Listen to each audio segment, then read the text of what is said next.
Hello guys, मी आहे अनिकेत आणि मी याच्यामध्ये रोपणार आहे पालक्याचे बीज. तर हा माझा काकाचा मुलगा सोहम आहे. हा आता हे मी जे शेतामधून माती आणलेली आहे हे माझ्या टेरेसवर टाकलेले आहे आणि त्या बाजूला असे इटा लावून घेतलेले आहे. तर हे खालचं जे पाणी न थांबावं म्हणून मी याच्याखाली अशी एक प्लॅस्टिकची शीट पण टाकलेली आहे. तर आपण बघू शकता सोहम आता याच्यामध्ये रोपणार आहे बी मी पालकाचे. तर सोहम पालकाचं बी दाखव गाईजला कसं असतं. तर हातामधलं दाखव, असं लावायचं सोहम. तर सोहमने असे नाही सोहम असं हलकं हलकं टाक, इथं असे पूर्ण माती लुटल्या गेली पाहिजे अशी हे करणं, अशी धार पाडणं, असं रोपणं, हे करणं, असं दांड काढणं असं.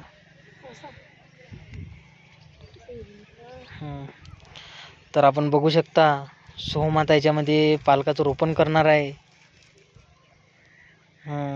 बघा छान प्रकारे करत आहे तो हे काम.